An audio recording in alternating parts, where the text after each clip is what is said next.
This looks like a call mostly directed at you, Paul. So I'll probably just sit back and enjoy. We're talking to Dean in Virginia, pronouns he, him, and he wants to talk about Paul's debate on the resurrection. Go ahead. Hey, what's going on, Jimmy? What's going on, Paul? Yeah. All right. Is this a Dean that I've interacted with on Twitter and other places? Yes, I moved from North Carolina to Virginia. Okay. What's on your mind tonight? Pop down your challenge.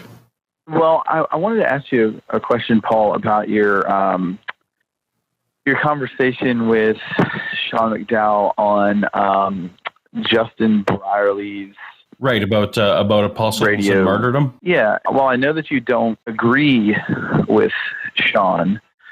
What do you think was the most compelling part of his argument that maybe didn't convince you, but was like, man, that's a really good, in his doctoral research? Right. So just so we're not too inside baseball, let me give a brief answer to the audience, or tell them what we're talking about. Is that okay, Dean? Can I take a second for that? Yeah, so Sean McDowell, son of Josh McDowell, has a PhD, and one of his doctoral thesis was to investigate the historical evidence for the 12 disciples, and also Paul and James, the brother of Jesus, and whether or not we have good historical evidence that they were actually martyred. Because a common Christian argument is that because the disciples suffered these terrible deaths, that what they believed must have been true, because who would die a terrible death for something that they knew was a lie? What Sean studied was, did they actually die these terrible deaths? And in most cases, the answer is probably not, even in Sean's, research. What he backs off to is that it does seem like there's reasonable evidence that these men were willing to die. So we don't have great evidence that they actually did die, right? But perhaps they were willing to, and that's good enough, right? Because they knew the consequences of what they were doing. What I push back at is, I really don't think we even have evidence that they're willing to die. I think most of those men disappear into history after Acts chapter 6, I want to say. It might be 8. And that really from reliable history, they are gone, and we have no idea what they were up to, no idea what they were willing to suffer or not. But that's the general concept of the. Would you agree that that's the nugget of what the conversation's about? I would say in an overarching general way, yeah, that'd probably be a good synopsis of the conversation. Sure. And so you were asking me what go ahead. Talk to Sean. Okay. Well, I haven't talked to Sean in this conversation, but I was just wondering, you were asking me before what was the best, what I think is was the best part of that conversation, and I would say the best. I do agree with him that there is pretty good historical evidence that Peter died in direct a faith-related death, and that Paul died a faith-related death. I agree. I think there's pretty good evidence for those two things. Now, if you're familiar with a lot of my work, you will know that I actually kind of embrace that in what I think happened. And I think that Peter was the one guy, because someone had to have started this thing, right? Peter was the one guy who started it and was the first real, genuine believer in this resurrection thing. And so him going to his death under Nero doesn't surprise me at all. And that Paul, because he had, no matter what you think, Paul saw something that wasn't the same body that those other people saw. Otherwise, Jesus had a second coming, and we're waiting for the third coming. So whatever Paul saw wasn't the same body that the other guys saw.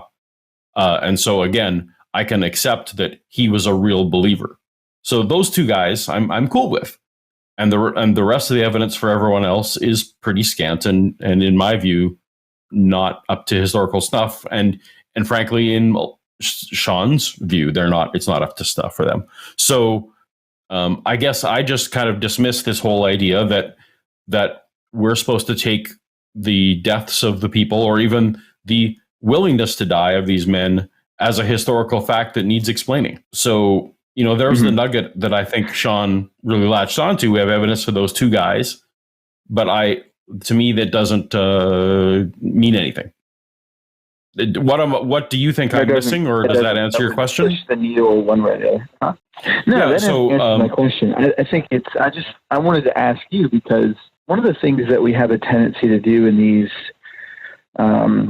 cross the aisle discussions is we often like to, say, well, this is what's the problem with your argument, and this was the problem with your argument, and back and forth. But I think we could do a better job of really understanding people if we asked the question, okay, well, what do you think was the best argument or the most compelling case that the other side made, and why do you think that? So it's just a point, for me to say, hey, you've had this discussion with a multitude of people. You've had this discussion with Sean McDowell on Justin Brier's, right, one of the foremost. And I think that is my answer is that, and a lot of atheists will not like me for this, but I do think there's good enough evidence to say that Peter and Paul suffered faith-related deaths.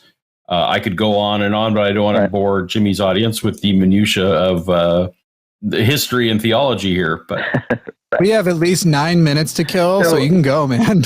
Oh, okay. Go off. Yeah. Hey. Or Dean, you could tell us why you believe in God. Yeah, go ahead. Ask what you were going to ask. Sorry. Oh, well, I was just going to ask Paul. So, if you think that they died faith-related deaths, so are you like in the mythicist camp or in the non-mythicist camp as far as the historicity of Jesus? I don't know that my position fits a label specifically. I think it's more likely than not that there was one or more historical people upon whom the legends of Jesus sprung. So just as there was at least one identifiable figure that Johnny Appleseed legend was based upon, similarly like Paul Bunyan legends were based upon one or more people, I think it's unlikely that the legends about Jesus sprung from nothing, from literally no people. I think that there was an apocalyptic preacher or more that were the basis of those legends. So what I don't think is that the gospel accurately describes any person. Like, I don't think we could get in a time machine and listen to the Sermon on the Mount, for example. I just don't think that's a thing we could do. So doesn't make me a mythicist or not a mythicist, I don't think. Or maybe you would beg to differ. But that's kind of where I land, if that's the question.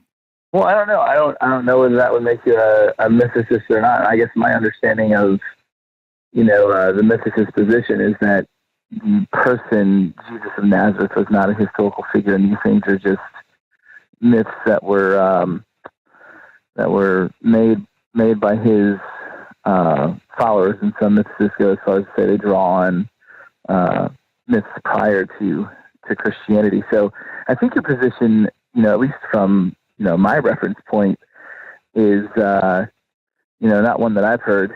It seems like you're saying that there is at least a good possibility that these.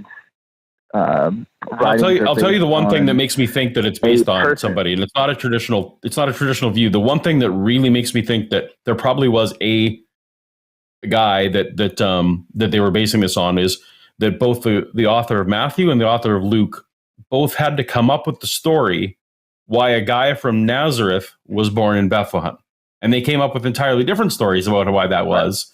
But it just seems odd to me that if there was no historical figure that was known to be from Nazareth, why two separate people would invent stories, like invent a reason to get out of that conundrum. So that's what that reminds me of 51%. That reminds me of Hitchens' same mythicist position, which was like the thing that speaks the best for the idea that there's a person they had in mind is how much stuff they had to make up to justify it, the census that didn't happen, and all that kind of stuff. And so that's exactly. Similar.